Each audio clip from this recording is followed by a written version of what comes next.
des clés de résilience. Des clés de résilience, des voies de renaissance. Altercop écoute attentivement les parcours de vie remarquables de citoyens qui ont décidé de prendre la responsabilité de leur action quotidienne en la teintant de l'énergie de la résilience. Accidents de vie, maladies, remise en question profonde. Ils nous invitent tous à rebondir en toutes circonstances. Nous vous partageons les témoignages d'hommes et de femmes éprouvés et engagés qui nous éclairent sur l'espoir toujours vibrant à saisir en ces temps de turbulence. Ils nous incitent à retrouver du souffle et à notre tour à mobiliser nos clés de résilience. Bonjour Philippe. Bonjour Christine. Je me réjouis que tu aies répondu positivement à cette invitation et je vois que tu es dans un endroit magnifique. Est-ce que déjà, tu peux nous dire où tu es et après on ira sur l'intention. Est-ce que tu as envie de nous partager ça? Bien, écoute, depuis le mois d'août dernier, 2019, je suis accueilli au Bouchot, qui est un écolieu en Sologne, tenu par dont les gardiens sont Anne et Jean-Philippe Beau. Et donc depuis maintenant plus d'un mois, en confinement avec 12 autres personnes, puisque nous étions 12, donc dans une ambiance, sereine, assez communautaire, enfin en communauté, et ma foi, avec une légèreté dans le confinement, puisque les relations que nous avons les uns avec les autres sont riches, agréables, fructueuses, et que donc le confinement est une période pour moi qui est une belle période, mais nous en dirons peut-être plus par rapport au projet que je poursuis ici et pourquoi cette période est devenue pour moi une vraie chance en fait. Donc moi je suis à Biarritz là pour le moment, mais sans forcément me délecter encore de l'océan puisque la période du confinement n'y est pas encore propice. Mais voilà, en tout cas j'étais contente de revenir dans cet espace-là pour être au contact un petit peu plus près de la terre. Alors on n'a sans doute pas le même espace que vous, mais on a dans la résidence un parc qui permet quand même d'aller se reposer, se connecter à la nature et tous les jours je peux voir ce qui pousse. Et d'ailleurs hier j'ai trouvé un cep en plein dans un petit morceau de prairie, la chose assez inattendue. Je l'ai ramassé et nous sommes on l'a mangé à midi et on s'est délecté. Donc comme quoi les moments de confinement réservent des surprises. En tout cas, merci pour cette introduction, savoir dans quel espace on est. Je pense que ça peut être intéressant de le savoir. Est-ce que tu serais d'accord pour dire quelques mots de toi, ceux qui sont aujourd'hui vibrants, ceux que tu aurais envie de dire de toi là maintenant? Je suis d'accord. Simplement, effectivement, je pose un peu ma pensée pour pouvoir dire des choses qui sont signifiantes. Il y a plusieurs notions peut-être qui sont très présente chez moi aujourd'hui, et qui m'étonne et qui me réjouissent en même temps. C'est à 62 ans, près de 63 ans, je suis en train de prendre un nouveau tournant en fait dans mon existence, de lui donner un nouveau sens, un nouveau rythme. De vivre une aventure qui est totalement nouvelle pour moi, puisqu'il va s'agir, on va le dire tout de suite, du nomadisme. Donc, c'est quand même par rapport à moi, autrefois éminemment sédentaire, le nomadisme va être une forme de vie qui va être toute nouvelle. Et donc, ce qui me surprend, c'est à 62 ans de pouvoir être si jeune dans l'expérience, puisque c'est quelque chose que je ne connais pas. Nomadisme qui plus est avec des compagnons à quatre pattes et à sabots, avec des chevaux, dans une roulotte, donc une grande roulotte. Et néanmoins, quand je me retourne sur le chemin passé, j'ai vraiment la sensation d'avoir vécu beaucoup de vies différentes, beaucoup d'existences différentes, en tant qu'élu, en tant que salarié, en tant que père, en tant en tant que comédien, en tant qu'écrivain, en tant que voilà, beaucoup d'expériences très différentes dans des milieux très différents. La sensation en fait d'une jeunesse perpétuelle, d'une jeunesse qui se renouvelle, parce que il y a tant d'expériences à vivre pour trouver la forme juste, pour adapter en fait le temps et l'énergie que l'on consacre à mon existence, que j'ai le sentiment même parfois, alors que je suis au seuil de cette nouvelle vie de nomade, que peut-être d'ici 5 ou 10 ans, une nouvelle aventure me tendra les bras, une nouvelle porte, etc. J'ai vraiment l'impression que il n'y a rien que tout peut être écrit, réécrit, réimaginé. Ça, c'est très agréable. C'est ce qui m'anime le plus, en fait. Eh bien, écoute, merci, parce que ça change des présentations sociales qui existent aussi, mais bon, je pense que les gens peuvent aller taper sur Internet pour trouver les informations. C'est amusant parce que tu parles de nomadisme et de sédentarité. Moi, je dirais que je viens de vivre une grande phase de nomadisme intense. Alors, nomadisme sédentaire, mais quand même, hein, où j'avais 2 lieux... Enfin, un pied dans chaque lieu, puis un autre pied, parce qu'il y a des gens, ils ont plusieurs pieds. Et un troisième pied qui n'arrêtait pas d'aller là où les missions d'activité me portaient. Alors, je ne suis pas une férue d'astrologie, mais il paraît que c'est inhérent, en plus, à mes signes, il paraît. Et donc, c'est vrai qu'entre le Verseau et le Sagittaire, il y a une espèce de soif d'aller voir le monde, de connaître le monde, d'aller voir comment c'est chez les autres. Voilà, en tout cas, c'est ce qui m'anime, c'est comment sont les personnes, plus il y a de la diversité de personnes, comment ça peut être réjouissant. Voilà. Donc là, le confinement, comme pour beaucoup de personnes, a mis un arrêt net au nomadisme. Au moment, et je t'en avais un peu parlé, au moment où justement je me disais, bon, est-ce que je co-crée avec d'autres un écolieu, etc. Et là, je vais laisser les choses se déposer pour qu'elles soient au maximum de justesse dont tu as parlé. Parce que pour moi, tout n'est pas encore aligné. Et puis, c'est pas grave, tu vois, c'est pas grave si l'univers me convie davantage à un alignement intérieur qui ne se traduira pas par un alignement extérieur dans un écolieu, bah, c'est pas grave, je suivrai le flot du vivant. Mais c'est drôle, en tout cas, ces partages où d'une vie que tu qualifies de sédentaire, te voilà partie dans une vie nomade. Et moi, depuis ma naissance, j'ai une vie nomade qui s'était bien accentuée sur 10 ans, là.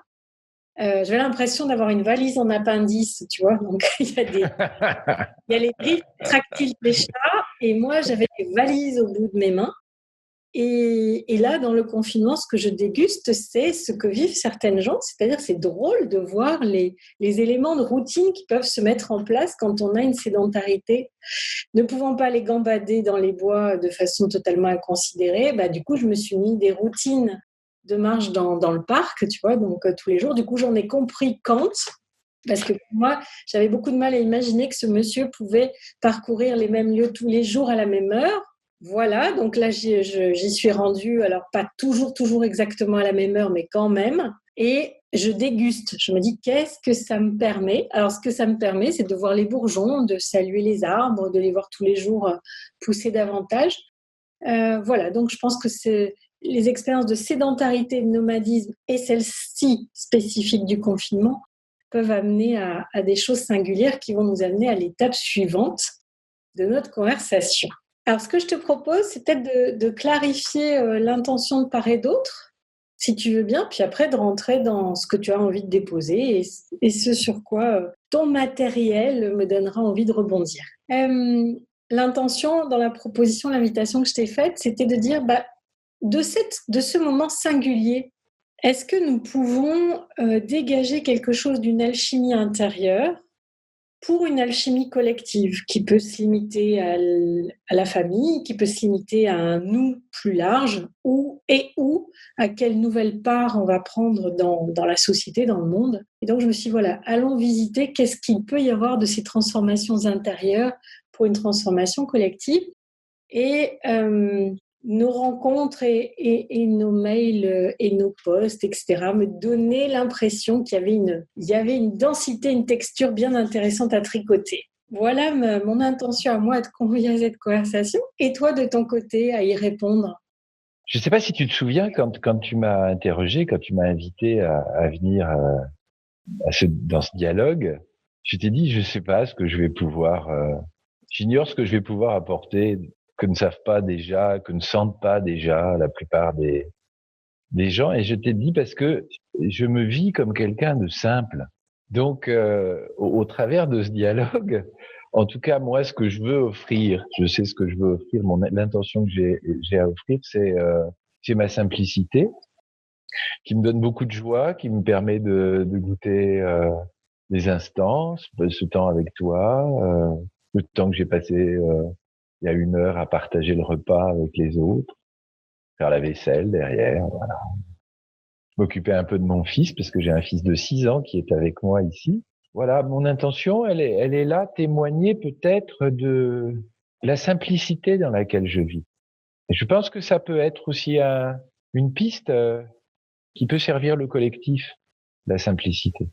Écoute, ça me va bien. Merci pour ce partage d'intention. Je te propose qu'on rentre dans la conversation en partant peut-être déjà de ce premier film de simplicité. Est-ce que tu pourrais dire qu'est-ce qui t'y a conduit? Comment tu es arrivé à cette simplicité? Je pense que c'est tout mon parcours d'existence, en fait, a été un chemin d'un mot que j'aime beaucoup, un chemin d'épure, me débarrasser, laisser partir. Je suis né dans une famille très aisée et j'aurais dû probablement être quelqu'un vivant avec beaucoup d'avoir. Et puis, des revers familiaux ont fait que les laboratoires, les haras, les propriétés, les yachts, enfin le yacht, tout ça, ça a disparu. Et petit à petit, en fait, au fur et à mesure, bien sûr, j'ai construit ma vie, je me suis marié, nous avons eu nos premiers enfants, et puis les choses se sont là aussi dissoutes. Je me suis retrouvé seul, puis avec un nouvel enfant, dans des conditions beaucoup plus simples. Euh, et puis dans un appartement à Orléans où je pensais finir mes jours. Et toujours dans une, comment dire, acceptant en fait de ce qui advenait, une étape qui me déstabilisait, mais en même temps, je m'apercevais que j'étais au moins aussi heureux qu'avant, si ce n'est plus, et souvent plus. Et donc la dernière étape, ça a été quand j'ai pris la décision de devenir nomade et donc de vivre dans, alors ça va être une grande roulotte, 18 mètres carrés, c'est énorme déjà. Ah oui, oui, c'est grand. Mais passer de 70 mètres carrés à 18 mètres carrés en devant être léger pour les chevaux, ça veut dire avoir le moins possible. Donc j'ai vendu l'appartement, j'ai vidé l'appartement. Ça a été très long d'ailleurs.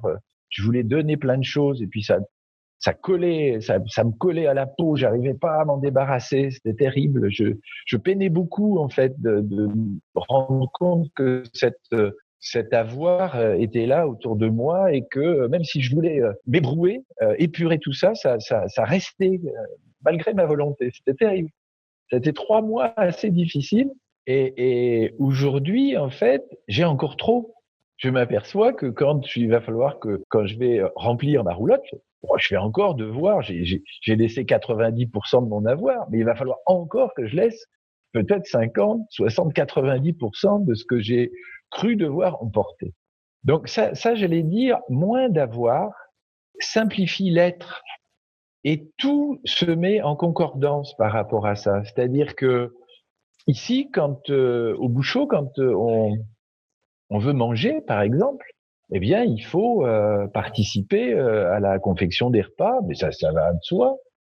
Mais heureusement, dans la communauté, il y a des gens aussi qui font pousser des légumes, qui font et c'est des choses simples. De temps en temps, je donne un coup de main pour aller faire des semis ou enlever du liseron.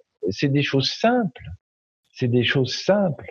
C'est des choses qui rapprochent de l'essentiel et qui laissent la place, en fait, à des sourires, des petites fêtes, des moments de joie, les chevaux aussi, et énormément. La rencontre avec mon premier cheval, c'est pas mon d'ailleurs, parce que j'ai tellement l'impression de lui appartenir autant qu'il m'appartient que. Mais la présence, la relation avec le cheval est une relation éminemment simple. On ne peut pas être compliqué avec un cheval. L'alignement est nécessaire. Ce que je suis, ce que j'ai à te présenter, doit être là en permanence, parce que sinon la relation n'existe pas. Voilà, donc je crois que c'est, pour répondre à ta question, je crois que c'est une série d'événements qui ont fait que toute mon existence a été un chemin d'épure, un chemin où tout ce qui était superficiel, tout ce qui était encombrant, de toute façon finissait par disparaître. J'ai eu énormément de chance. Je sais même pas, je l'ai pas décidé, j'ai pas voulu. J'ai écrit un jour une petite phrase qui dit je n'ai pas de mal à garder mon cap, c'est lui qui me garde. Et j'ai vraiment l'impression que c'est ça. C'est-à-dire que ce chemin, il était là et je ne fais que de le parcourir sans beaucoup de difficultés, avec parfois un peu d'insouciance ou de paresse. Mais ça me mène vers ça. Et c'est bien, à chaque fois, c'est bien. Peut-être en écho, je partagerai, puisque comme je t'ai dit, je propose de rebondir sur ce que tu proposes, sur cette matière que tu donnes, cette matière première qui va faire notre petite sculpture d'un petit temps ensemble. Moi, j'ai eu un chemin aussi qui est venu couper des choses. Donc, il y a eu un certain nombre de coupures dans la famille ou d'éléments qui ont été pas forcément faciles. Il y a eu des morts dans ma famille qui ont été douloureuses, violentes, du coup questionnantes. Quand j'étais petite, déjà, je me posais la question de savoir pourquoi, dans des familles qui s'aiment, pourquoi il y a de l'agressivité. Alors, je ne dis pas que dans ma famille, on était particulièrement agressifs, mais ce que je veux dire, c'est que j'ai des souvenirs de moments particuliers de repas où il y avait quelque chose que je n'aimais pas, quoi. Il y avait une saveur, non pas dans les aliments, mais dans la relation, qui ne me convenait pas avec on dirait aujourd'hui, avec des jeux psychologiques entre les individus. Donc je n'avais pas les mots pour le dire, qui arrivent avec la connaissance plus tard, mais j'avais un goût dans la bouche qui me faisait dire il y a un truc qui ne va pas. Donc ça a quand même beaucoup conditionné ma vie, essayer de comprendre comment ça marche cette bestiole humaine, à commencer par moi-même évidemment. Et je me suis dit, qu'est-ce qui nous amène à déployer de l'agressivité, de la violence? Pourquoi on fait ça alors que finalement, sur toute la Terre, on dirait que les gens cherchent l'amour et le bonheur?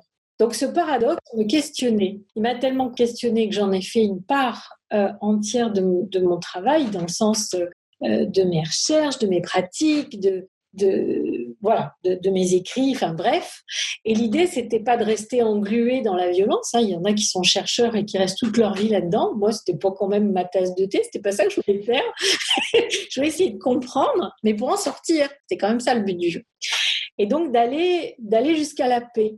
Et ça m'a conduite à proposer un petit groupe, une petite fraternité qui a émergé il y a 14 ans, de dire, avant de se soucier de la paix dans le monde, est-ce que vous seriez d'accord pour qu'on voit où on en est de nos paix intérieures respectives, puis on verra après si on est grand, on verra si on peut apporter un truc au monde ou pas. Et donc l'écho avec ce que tu dis, c'est que si j'écoute ce que tu dis et que je repasse le fil de ma vie à moi, je vois qu'il y a eu des moments avec des épisodes qui ont été quand même violents, comme si justement, puisque j'avais ce questionnement, pourquoi il y a de la violence dans l'être humain, dans la relation, on m'en avait fait le cadeau, tu vois. Mais après, j'ai dit non, mais j'ai dit que je voulais en sortir, on va pas y rester tout le temps quand même.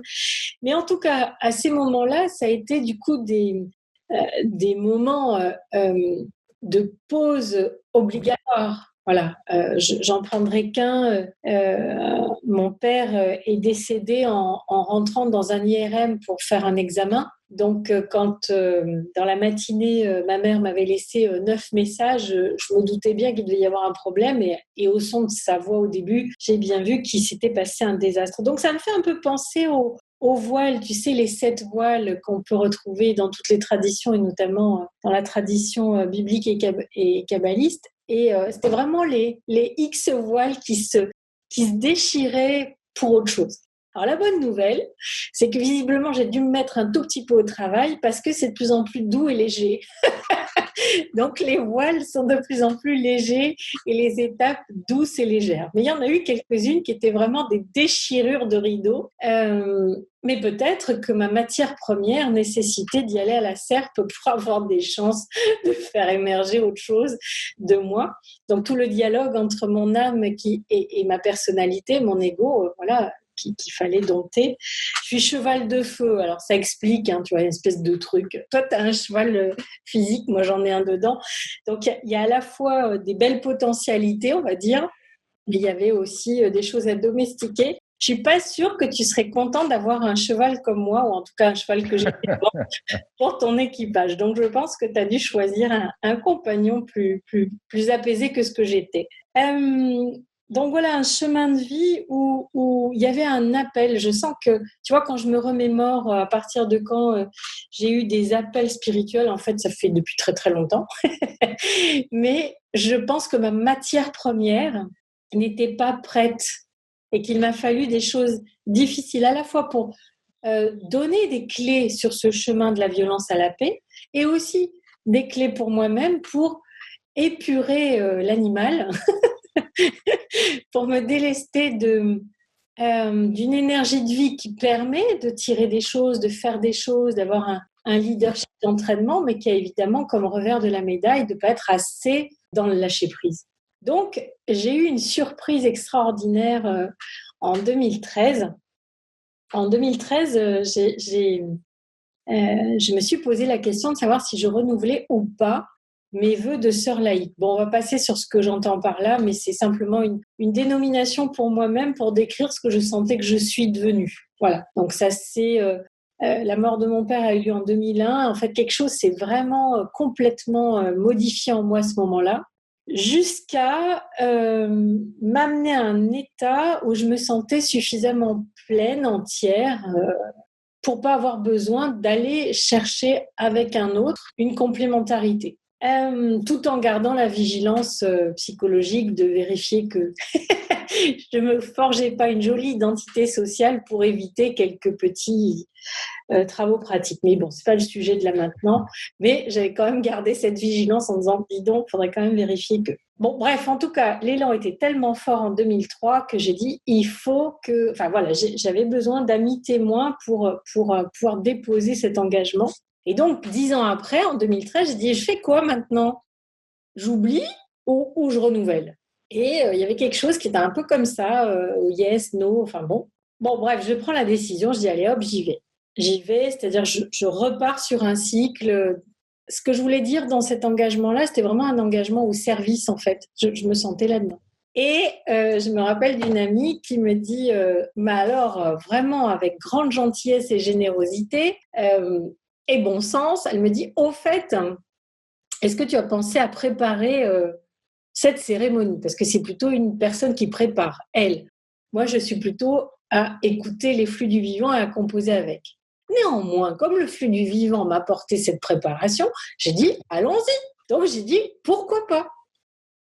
Et donc, cette amie et son compagnon m'amènent dans un lieu, chez Charles de Foucault, là où il a fait ses vœux.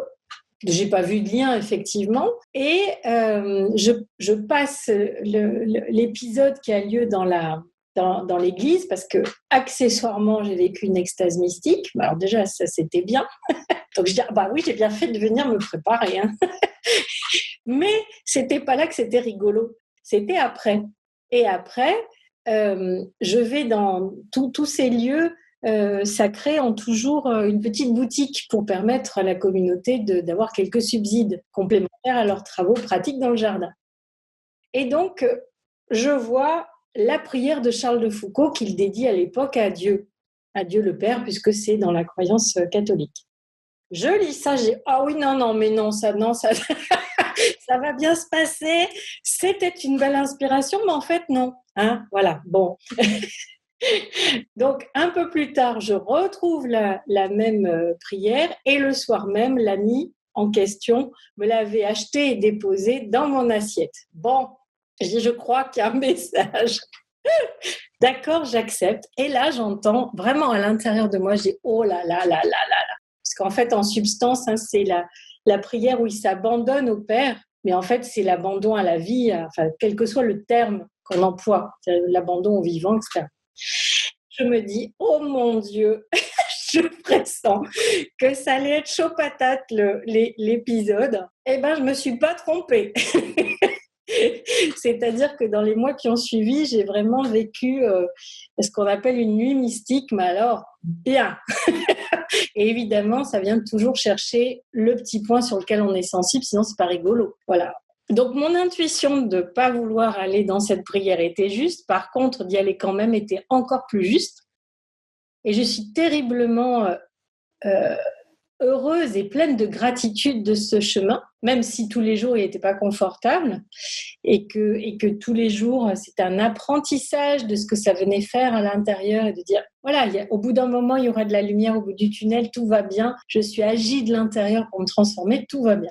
Et la petite fin d'anecdote de cette anecdote pour voir avec toi, c'est là il y a très peu de temps, il y a à peu près 15 jours, 3 semaines qui correspond au décès d'une amie chère complice de cette fraternité depuis plus de 10 ans.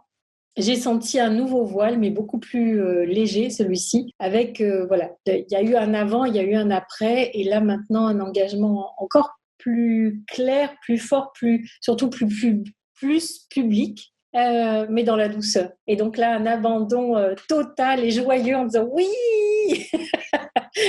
avec joie et bonheur, et en ne sachant pas la suite du chemin, mais en y allant avec beaucoup de joie. Donc, tu avais envie de rebondir, dis-tu? D'abord, je voulais te remercier parce que tu parles de ton expérience et des difficultés ou des douleurs que tu as traversées. Et si je voulais d'abord te remercier de ça, et puis ensuite dire aussi que de mon côté, puisqu'on est dans un dialogue, je ne voudrais pas laisser penser que je suis toujours d'une sérénité, d'une tranquillité absolue. Tu m'as posé la question tout au début de notre entretien en me disant est-ce que tu peux dire qui tu es? Alors je t'ai dit qui je suis aujourd'hui. Je t'ai pas parlé du chemin accompli et de la façon dont je l'ai accompli. Je pense que jusqu'à mes 50 ans, j'étais ce que certains nomment un guerrier. Tout reposait chez moi sur le vouloir, sur la volonté, sur le combat. En politique, c'était du combat. Familialement, c'était du combat. C'était de la confrontation, voire du conflit, voire de la brutalité. Et à 50 ans précisément, j'ai fait une très très belle dépression nerveuse qui m'a privé de la parole pendant un certain temps. Je ne pouvais plus parler, carrément, je ne pouvais plus articuler des sons. C'est pas, je n'avais plus envie de parler, c'est que je ne pouvais plus parler. Et j'ai perdu en 15 jours une dizaine de kilos. Enfin, j'étais vraiment très mal en point. Si bien que j'étais obligé de m'arrêter un petit peu. Et puis, encore après, je me suis dit, je vais me battre contre cette dépression nerveuse. On veut me donner des béquilles médicamenteuses, mais je vais m'en passer et je vais me battre, etc. Si bien qu'un an après, j'ai fait un infarctus. Et quand j'ai vu le médecin urgentiste, dans le regard du médecin urgentiste, l'inquiétude de quelqu'un qui se disait on aura de la chance si on arrive à l'emmener jusqu'à l'hôpital, alors tout s'est posé. Mon épouse d'alors, la compagne, la mère de mes enfants, enfin de nos premiers enfants, était avec moi et je lui ai dit écoute, tu diras à tout le monde que j'ai une vie merveilleuse, au revoir. Tout était calme. Je n'avais plus rien à gagner, plus rien à prouver, plus rien à vouloir. C'est fini. C'est un vrai cadeau. Merci la vie. Et je pense que il se trouve que je suis encore vivant. J'existe toujours, je respire, je construis, je bêche, je rabote, je scie, etc. Et cet épisode, je l'ai interprété comme la vie m'a dit tu comprends pas la première fois quand je te prive de ta parole, de ton vouloir, de ta motricité, Eh ben, écoute, puisque c'est comme ça, je vais te priver de la vie carrément. Donc, ça va peut-être, là, tu vas avoir un éclair de. Et ça a bien marché. Ça a bien fonctionné. Alors, avant mes 50 ans, beaucoup d'épisodes qui étaient des épisodes de souffrance, de beaucoup, beaucoup, beaucoup. Et beaucoup, beaucoup de combats. Beaucoup. Après mes 50 ans, il m'arrive encore parfois de me sentir l'envie, l'élan de convaincre, voilà, de vouloir faire valoir en fait. Et même quand je le dis, je sens plus les mots de la même manière. Ça marche plus. Là, quand je suis en train de dire essayer de décrire l'état, je sens bien qu'en moi, ça ne fonctionne plus de la même manière.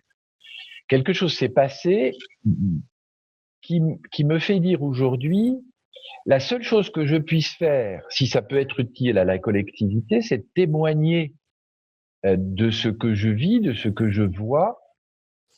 J'enseigne rien, je ne sais rien, je peux juste dire ce que je sens, ce que je fais, la façon dont je marche à l'heure actuelle.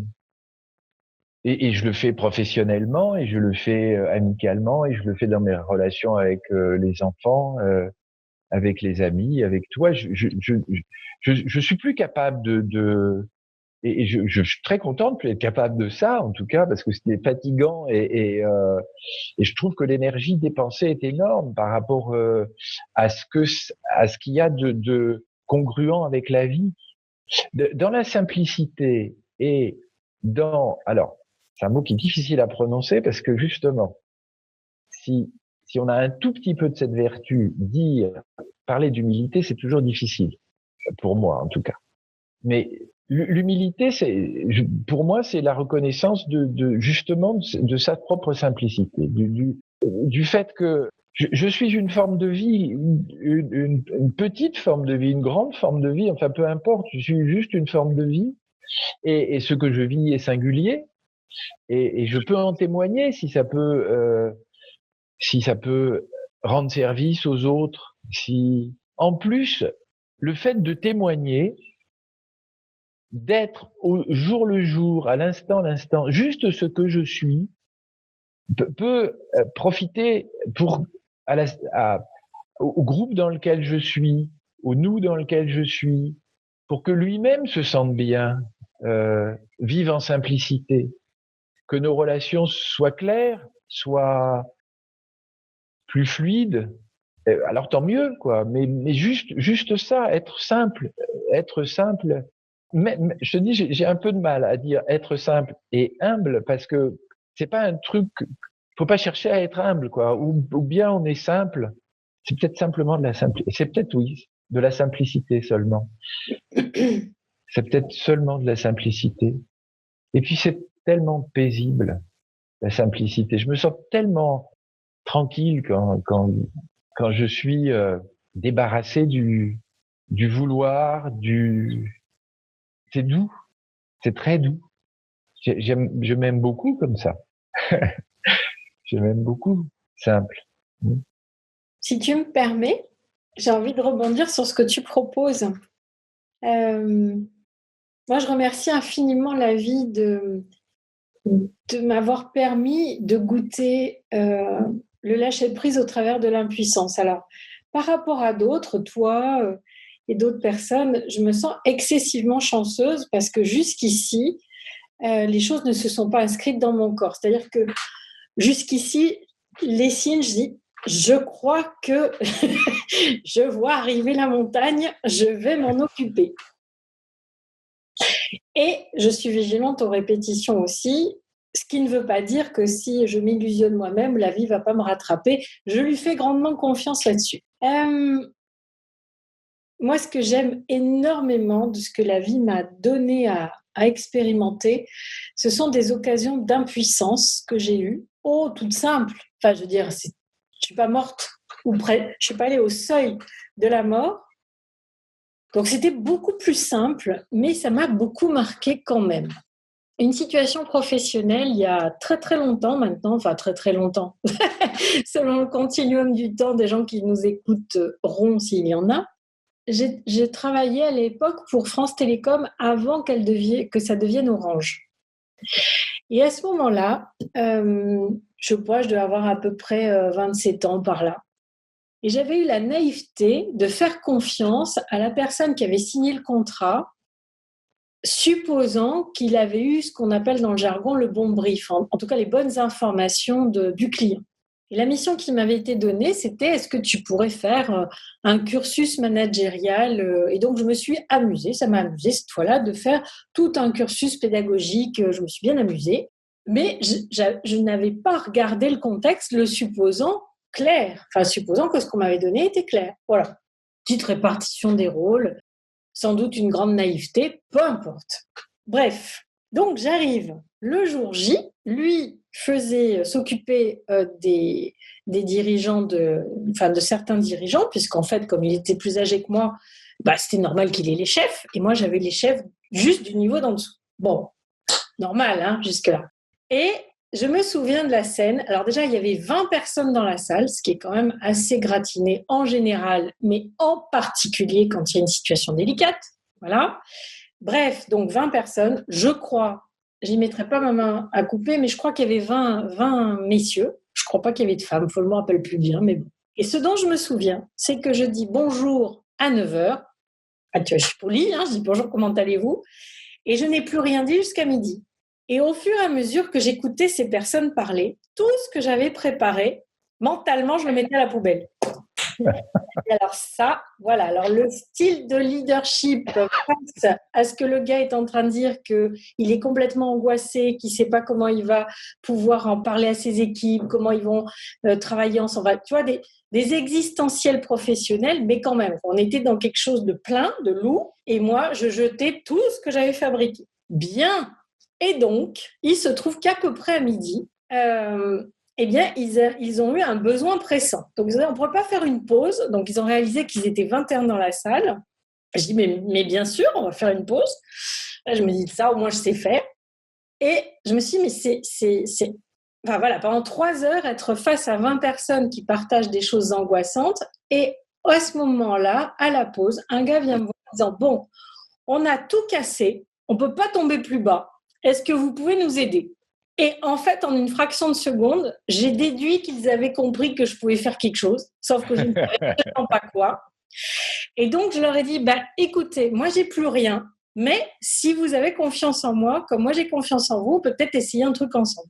Voilà. Donc, c'était mon entrée dans la facilitation de fait, hein, puisque quand tu n'as plus rien en termes de contenu, il ne reste plus quoi que le contenant, l'être et les autres, et l'intelligence collective. Donc, c'était drôle parce que c'était avant que tout le monde en parle. Mais ce n'est pas ce sujet-là qui m'intéresse, c'était le vécu d'impuissance. Et visiblement, il y a un machin de moi qui fait que ça a marché. Parce que même si je jetais tout, je suis restée en silence et à l'écoute. Et l'autre monsieur, celui qui avait été le commanditaire, lui, il a fait son exercice machin et à midi, s'est fait virer.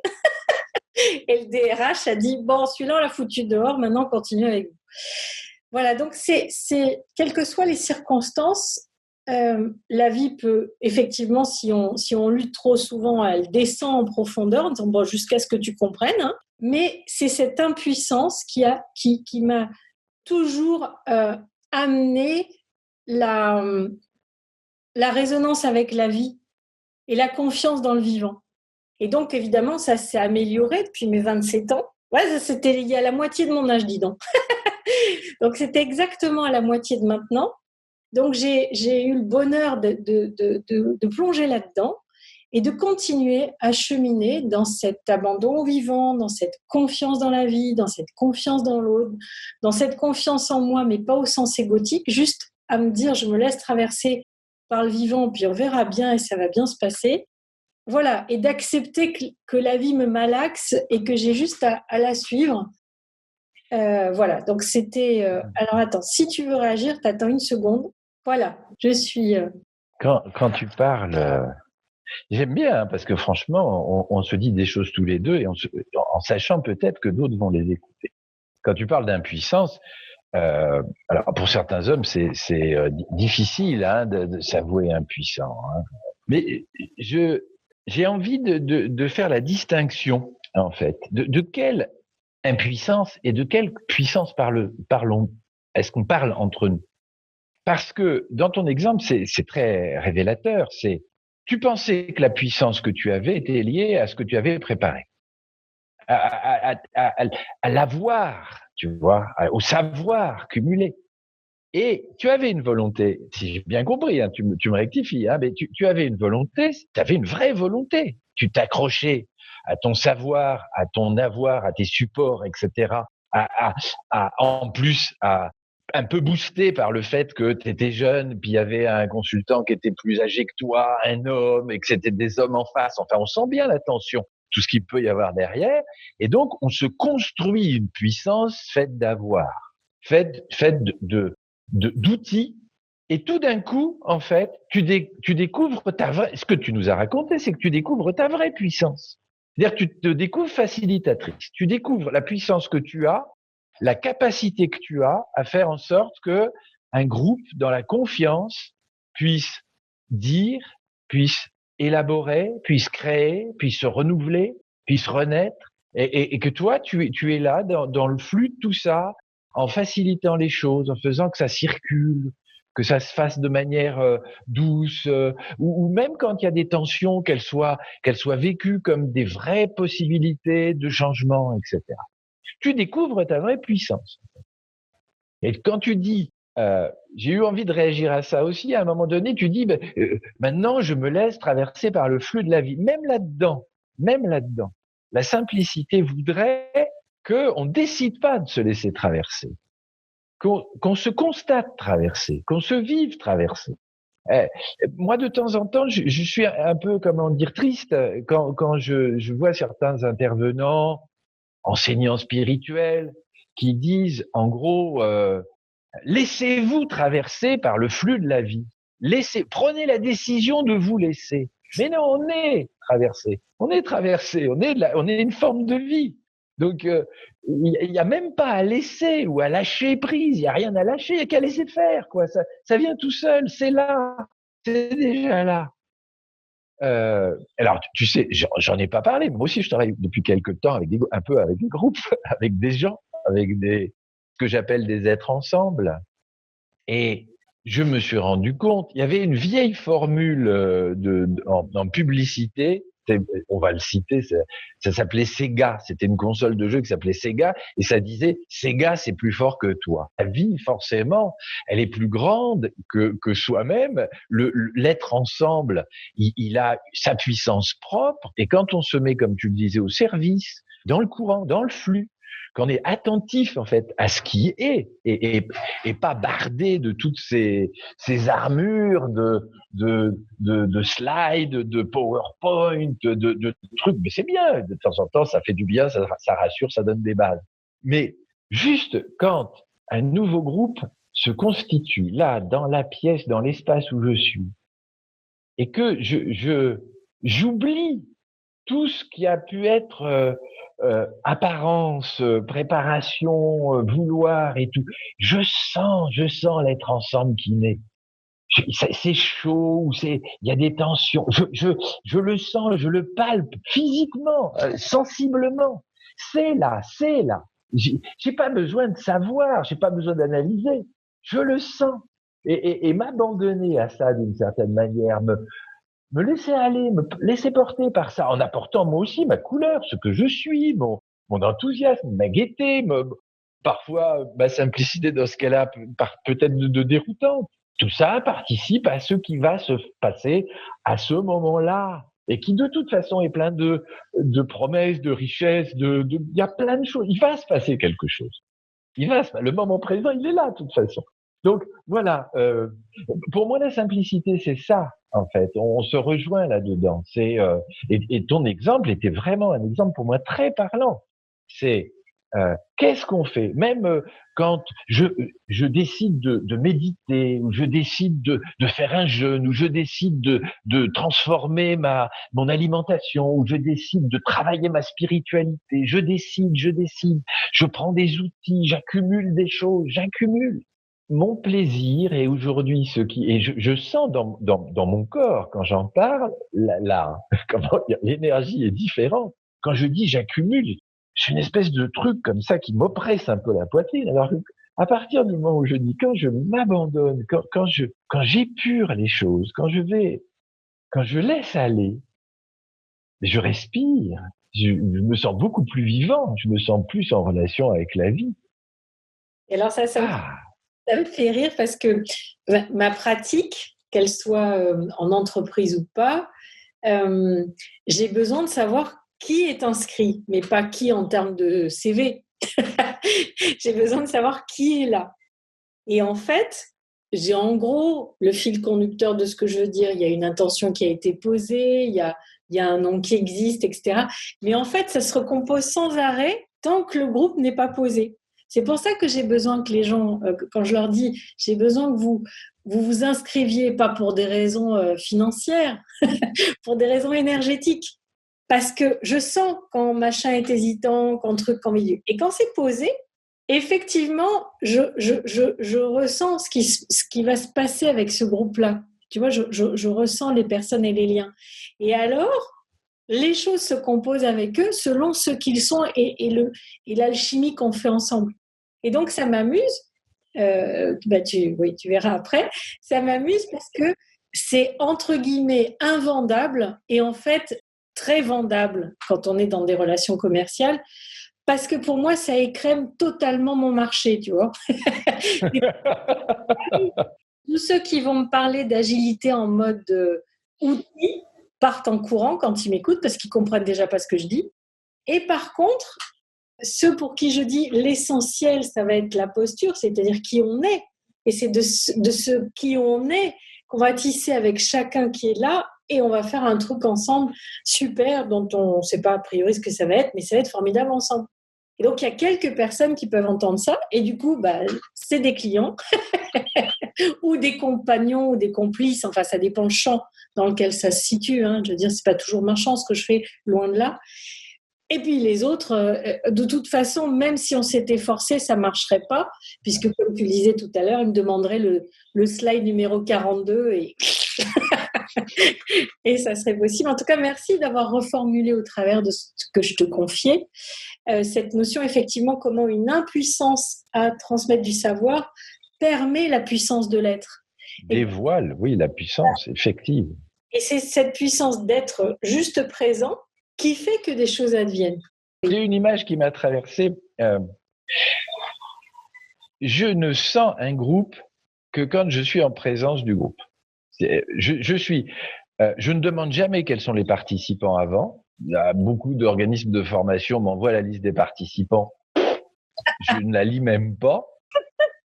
Pour deux raisons. La première, c'est que naturellement, j'en ferai rien, et puis je suis paresseux, voilà, ça fait partie de la simplicité, la paresse, j'ai l'impression. La seconde chose, c'est que j'aurais peut-être une petite méfiance par rapport à mes propres représentations. C'est-à-dire que peut-être que Christine Marsan a la capacité de sentir ce que peut être un groupe sur la base d'inscription.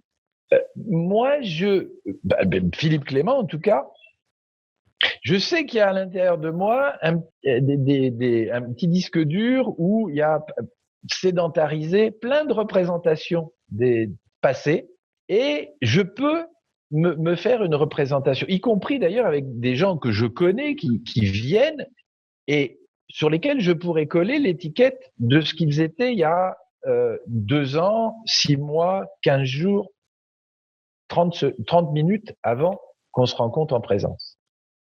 Donc, quand je te disais que je sentais la naissance d'un être ensemble quand il se constituait, c'était vraiment dans la présence de l'être ensemble. Et vraiment physiquement, des chaleurs, je vois des lumières particulières, des couleurs. En présence, ça devient très captable pour moi. Dans l'absence, en fait, effective, bien que les êtres soient présents ailleurs, cet être ensemble, il n'est pas encore constitué. Et l'être ensemble ne sera pour moi né. Je remarque que l'être ensemble n'est qu'au moment où il est en présence.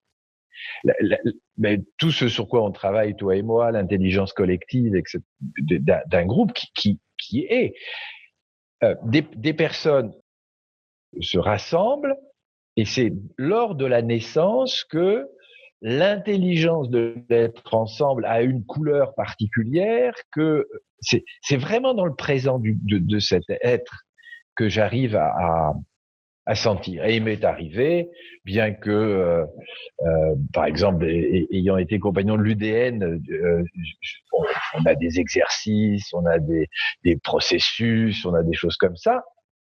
Et il m'est arrivé, étant moi-même dans l'être ensemble, constitué, hein, j'en fais partie, même si j'ai un rôle un peu particulier, d'abandonner complètement le peu que j'avais amené avec moi pour procéder en fait de ce qu'était la réalité du groupe et de son intelligence et de son émotion collective et de son physique collectif etc. Parce qu'un être ensemble, c'est un être, il y a tout dedans, il n'y a pas que l'intelligence, on parle beaucoup d'intelligence collective, mais il y a un physique collectif, il y a une émotion collective, il y a des tensions collectives, etc., et qui sont les tensions de cet être-là. Et il y a que quand je le rencontre, en fait, et quand j'en fais partie, que je suis à l'intérieur, que je peux vraiment le sentir. C'est ce qui me faisait un peu me dire, je sais pas si moi, en tout cas, je serais capable, sur une préfiguration de ce que peut être le groupe, de me dire, tiens, ça peut donner ça. Et j'irais jusqu'à être méfiant. Parce qu'on parle pas de la même chose.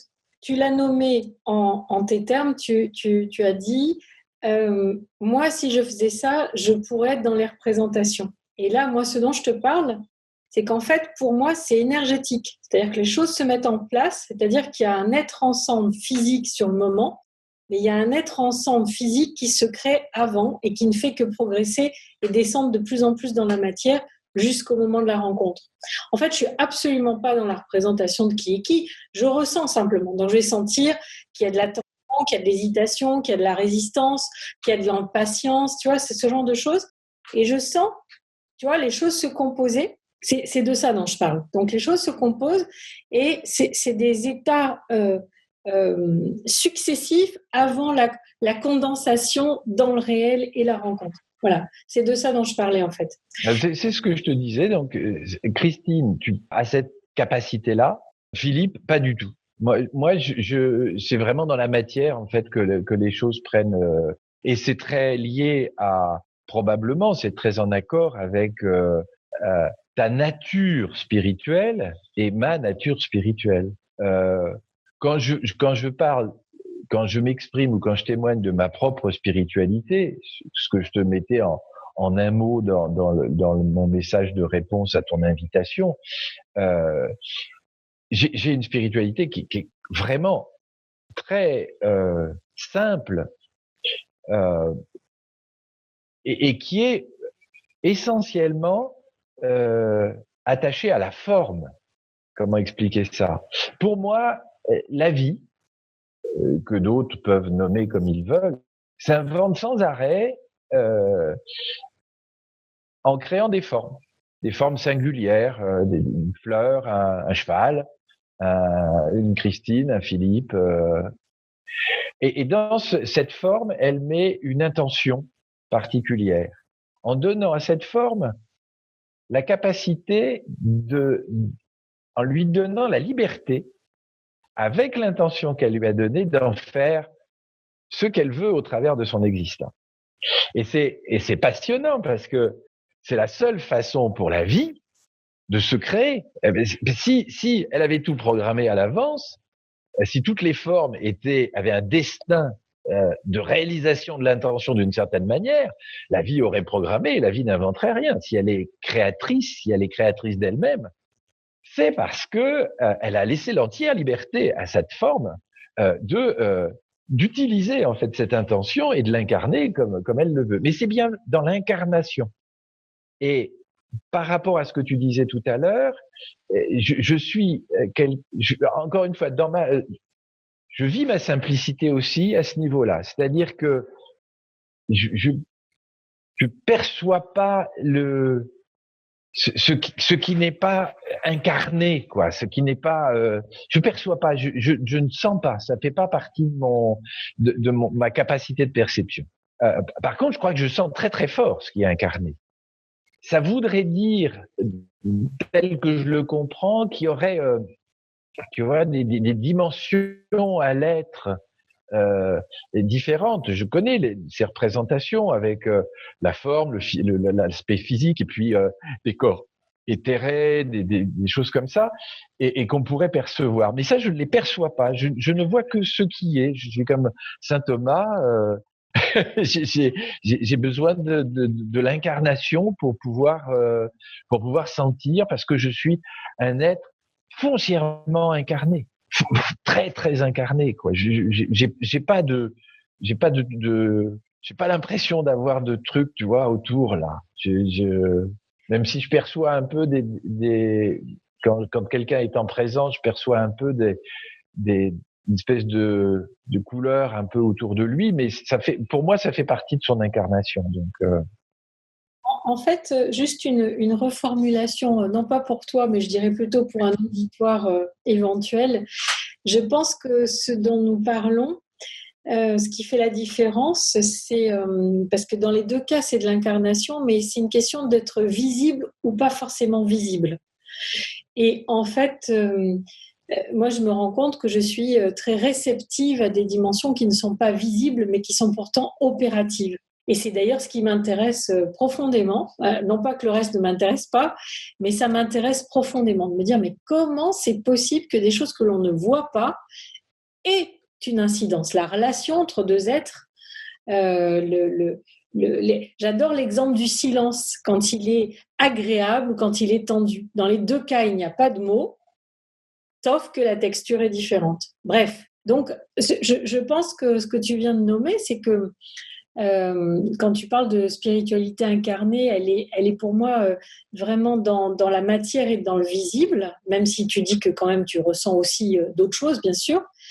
Et moi, je pense que j'ai une spiritualité qui est dans cette visibilité, et aussi avec une facette non visible. Et du coup, c'est une singularité, puisque j'essaie de donner des clés de lecture sur ce non visible pour éviter justement tout et n'importe quoi. Enfin bon, bref, je n'ai pas épilogué sur le sujet, c'était juste une reformulation pour... ouais. Est-ce que je peux reformuler encore? Je parlerai de perception plus que de visible, qui fait appel à la vision. C'est-à-dire que il y a le perceptible et il y a l'imperceptible. Il y a ce qui est plus difficilement perceptible. On a peut-être chacun, en fait, quand la vie crée notre forme, elle met peut-être dans l'intention et dans le bagage qu'elle nous donne pour la servir et librement pouvoir la faire croître et l'incarner. Elle met peut-être dans ses bagages des capacités perceptives différentes, des capacités de perception différentes. Tu parlais des silences. Entre deux personnes, bien sûr, et quand tout à l'heure je parlais de l'être ensemble qui se constitue, je perçois des choses, je perçois des phénomènes, je perçois des mouvements, je perçois des énergies. Je sais pas si j'appellerais ça des énergies, mais il y a une chaleur, il y a une densité dans la constitution de l'être ensemble que je suis capable de percevoir. Il y a un truc, je pourrais presque le palper en fait. Alors qu'il y a des gens qui palpent pas du tout ça. Et ils voient des personnes qui se mettent en rond, voilà. Moi, je palpe bien. Et quand on fait des exercices comme la vague, par exemple, en groupe, ou quand on fait de la danse contact, ou quand on fait des choses comme ça, on se sent bien au-delà de la sensation physique de corps contre corps. je suis capable, moi, de percevoir une densité, une chaleur, ou d'ailleurs, ça peut être froid, ou ça peut être fluide, ou ça peut être crispé, etc. Je perçois ça. Donc, on a probablement, dans notre forme, des capacités de perception qui sont différentes, et je pense que ça me paraît tout à fait imaginable dans ma conception mentale que certaines personnes sont capables de percevoir des choses que moi, je ne perçois pas. L'accueil du témoignage des autres est si important parce que la forme qui est à côté de moi n'a pas été constituée des mêmes éléments. Donc, elle a des capacités que moi, j'ai pas. Donc, je vais offrir ce que je perçois de la vie, de ma vie. Je vais témoigner de ce que je suis, parce que dans cet échange, on va enfin pouvoir savoir plus. Si moi je donne ce que vraiment je vis, l'autre va faire la même chose et on va s'enrichir mutuellement. Quand tu quand tu situais notre constance, qui sont des circonstances de confinement, de retour à soi, à ses perceptions, peut-être dans un but plus restreint, etc. Si chacune des formes vivantes, chacune des personnes, chacun des êtres a la capacité en fait d'aller tendrement et avec attention, avec douceur vers sa nature, on accueille plus simplement et avec confiance ce que nous offrent les autres. Ah, on va être riche. De ce moment de conversation et de nos échanges, de nos différences et de nos points de raccordement, si on ramenait tout ça vers à quoi ça pourrait servir à un auditeur ou une auditrice dans le contexte singulier de notre histoire de vie, pas que la nôtre, hein, mais celle plus large que nous vivons, qu'est-ce que ça t'amènerait à dire ? Qu'est-ce que tu auras envie de dire comme moment conclusif? Moi, j'aurais envie de dire tout simplement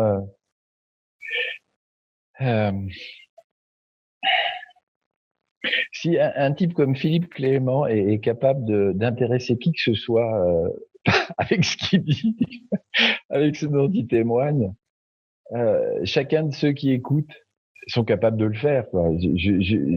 Je serais ravi de vous connaître et que vous m'offriez ce que vous avez découvert durant cette période peut-être particulière. C'est curieux, je sais pas qui vous êtes derrière votre écran.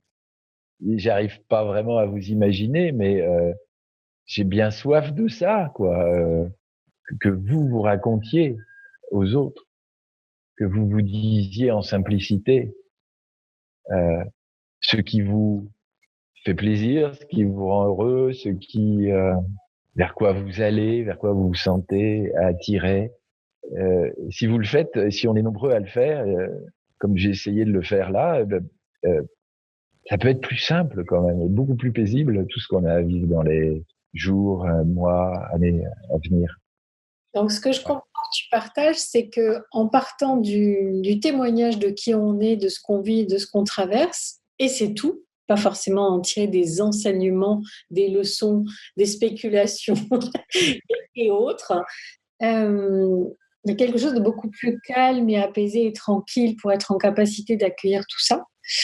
Écoute, je le partage d'autant plus que c'est pour ça que je t'ai proposé qu'on se parle, parce que j'ai la naïveté de croire qu'effectivement, se déposer en authenticité, faire témoignage de son parcours, de qui on est, de sa simplicité, de son authenticité, je me dis peut-être ça peut être une clé pour accepter de lâcher des tas d'oripeaux dont on n'a pas besoin, qui d'ailleurs, si le confinement continue, il n'y en aura plus beaucoup. Voilà. Et qu'est-ce qui reste ? Et donc, il y a quelque chose dans le qu'est-ce qui reste qui va être de l'ordre de la communion avec le vivant, de l'expression, comme tu le disais, de cette forme singulière qu'on a chacun et de cette intention de la création qui nous habite. Et elle se décline comment ? Elle s'amuse comment ? De nous, à travers nous, par nous et au service autour. Et c'est vrai que je pense que je ne dois pas avoir la même tête maintenant en étant beaucoup plus tranquille et joyeuse que quand je voulais faire des trucs. En voulant faire des trucs, je dois avoir une tête, enfin je caricature, tu vois, mais il devait y avoir... D'ailleurs, c'était drôle, tu regarderas sur la partie vidéo, tu verras que quand tu as parlé de avant tes 50 ans, tu n'as plus la même tête. Et c'était vraiment flagrant dans le sens où quand tu parles de qui tu es maintenant, il y a quelque chose de bonhomme, de souriant, d'élargi, de généreux. Alors élargi, pas gros, hein, je te rassure, mais épanoui comme ça. Et quand tu as parlé de cette phase avant, il y a quelque chose qui s'est ramassé et qui... ah, j'ai dit, je vois bien le bonhomme dont tu parles juste avant, tu vois. Et incontestablement, quels que soient les mots qu'on emploie, lâcher prise, simplicité, authenticité, peu importe, il y a quelque chose qui fait en surfant, en jouant avec Madame la Vie qui est à l'intérieur, à l'extérieur, dedans, au travers, etc., quelque chose qui est joyeux, quoi. Et moi, j'ai toujours eu l'impression, j'ai l'impression depuis pas mal d'années d'être dans une cour de récréation tout le temps. Tu vois, il y a pas une impatience de l'ego, mais une impatience de l'enfant, de dire « Oh, c'est quoi la nouvelle surprise ?» Tu vois, c'est plutôt ça, de dire « Oh, ça va être quoi la surprise d'après ?» Tu vois, bon, des fois, la surprise, c'est boing. Mais Oui, mais même Boeing, encore une fois, tu m'as invité en fait, et maintenant c'est moi qui invite d'une certaine manière ceux qui pourraient nous regarder. Même si c'est Boeing, dites-le moi, dites-le aux personnes qui sont autour de vous, vos proches et les gens que vous aimez. Dites-le simplement. Je suis tendu, je suis stressé, j'ai mal, parce que voilà ce qui se passe. Dire simplement ce qu'on est, ce qu'on vit, ce qu'on traverse. Et encore une fois, c'est que cadeau alors pour soi et puis pour les autres en fait, parce que c'est quelqu'un de vrai, de simple. C'est vraiment la personne dans son être qui est là, quoi. Si vous faites ça. Et si je fais ça. Alors moi, j'ai essayé de le faire le plus possible parce que c'est vrai que il y a une vidéo, tu vois, j'ai quand même je me suis installé dans un coin qui était sympa, pas à côté du tas de compost, si tu veux. Voilà. Et mais pendant tout le temps où j'étais avec toi, j'ai juste essayé, enfin, j'ai pas essayé d'ailleurs, j'ai laissé parler les choses. Donc, si ça a pu servir, tant mieux. Mais surtout, c'est la question que tu me posais pour conclure, à quoi ça pourrait servir, dans quoi tu l'inscris, etc. Si ça pouvait, en fait, laisser voir qu'on est bien quand on est comme ça. Moi, je suis bien, je suis heureux, je suis bien, vraiment. Voilà, c'est à mon tour, j'invite à ça. Et encore une fois, dans cette période particulière, avec le fait que la vie dans son ensemble, la vie sociale, la façon dont ça s'organise, nous fait être plus attentifs, où on peut donner de l'attention à ce qu'on est. Eh bien, une fois qu'on réouvrira les portes, offrir ce qu'on est, et pas ce qu'on a, pas ce qu'on voudrait, juste ce que l'on est. Et c'est cool, ça fait du bien. Écoute, je te remercie pour ce moment parce que finir sur le simple fait d'être soi-même simple et joyeux, ça me semble être une belle clé par rapport à d'autres choses que j'ai même pas envie de nommer, mais qui sont largement proposées. Et voilà, retrouver cette simplicité de l'existence et ouvrir le champ que c'est accessible à tous, c'est facile et se l'offrir, c'est magnifique. Et puis j'entends bien ta proposition que chacun fasse ça. Donc vous êtes les bienvenus. Est-ce que tu es d'accord pour qu'on se quitte comme ça? Ah ouais, c'est pas sans t'avoir fait un gros bisou quand même. Un grand merci à toi d'avoir bien voulu essayer cette conversation spontanée. Merci à toi. Eh bien, je t'embrasse aussi de loin. Je te salue.